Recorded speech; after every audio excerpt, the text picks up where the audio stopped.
Halos lahat na ata ng hayop sa mundo ay napanood na natin sa internet. Mula sa Tingnan mo sa pinakahiganting camera elepante niya. hanggang sa isda sa kailaliman ng dagat. Gayunpaman, hindi maitatanggi na mayroong mga hayop Yung na nagbi-video, palaisipan 8 sa years ating old pa lahat. lang. At para bang ngayon lang natin sila nakita. Ito yung mga hayop na hindi mo inakala na meron palang nabubuhay. Gaya na lang ng gagamba na mukhang dahon hanggang sa isda na mukhang halimaw. Kaya naman for today's video, aalamin natin ang siyam na misteryosong hayop kung sila ba ay totoo o peke. Bago tayo magsimula, make sure na makapag-subscribe ka sa FPP channel. Ito ang social media platform na dedicated sa mga animal lovers at sa mga tao na mahilig tumuklas ng bagong kaalaman. Ako nga pala si Nomer, ang inyong host at umpisahan na natin. Simulan natin ang kwentuhan sa gagamba ng araw dahon. Sa probinsya ng Mahayay na Luna, naispatan ang hindi pangkaraniwang gagamba. Sa unang tingin, aakalain mong natuto yung dahon na Ito lang eh. Kala nyo. maya-maya magugulat ka dahil isa pala itong gagamba. Simula nang maipost ang video na to sa social media, umani ito ng samot-saring reaksyon. Marami nagsasabi na ito raw ay peke. Pero kung ang mga siyentipiko ang tatanungin, isa itong totoong hayop. Ito ay ang Fultis buhoti o mas kilala sa tawag na rolled up leaf spider. Makikita ang gagamba na ito sa mga bansa ng Southeast Asia, kabilang na ang Pilipinas. Ginagaya ng gagamba na ito ang dahon upang makapag-camouflage sa halamanan.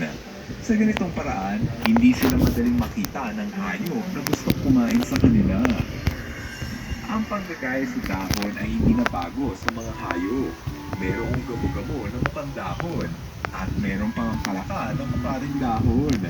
Maski na ang mga sundalo ay gumagaya ng ganitong estilo upang makapag-camouflage. Ang susunod na hayop ay isa na ata sa may pinaka-nakakatakot na itsura.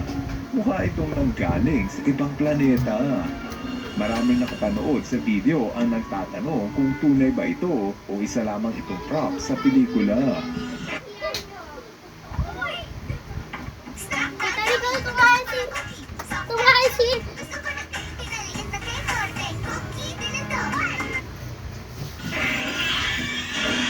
Sa maniwala ka man o hindi, ito ay isang totoong buhay na isda. Sila ang mga eel goby at nakikita ito sa Asia at Africa. Sa bansang China, binibenta ito sa mga restaurants habang buhay pa. Ikaw ba, kaya mo bang kumain ng ulam na marunong lumaban? Hindi rin ito ang ulam na pwede mong kamayin. Sa Rio ng Visayas at Mindanao, sikat ang kwentuhang katatakutan, lalo na ang halimaw na sigbin. Ayon sa mga nakasaksi, ang sigbin ay mayroong nakakatakot na itsura at sumisipsip ng dugo na parang vampira. Aatras daw ito kung kumilos. Ngunit noong 2016, nag-trending sa internet ang di umano, isa raw sigbin. Ayon sa uploader ng video, nahuli raw ito ng mga residente sa probinsya ng Surigao. Simula nang maipost ang video na to, umani na ito ng 4.4 million views. Maraming netizens ang kumbinsido na ito raw ay ang kinatatakutang sigbin. Pero, may katotohanan nga ba sa lahat ng akusasyong ito? Ayon sa aking pagsasaliksik, nalaman ko ang katotohanan.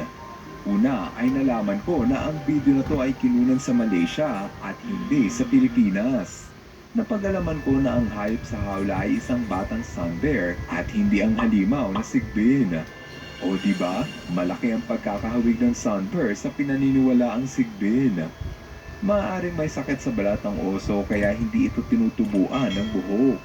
Dahil dyan, kumpirmado na isa itong peking sigbin, ngunit isang tunay na oso.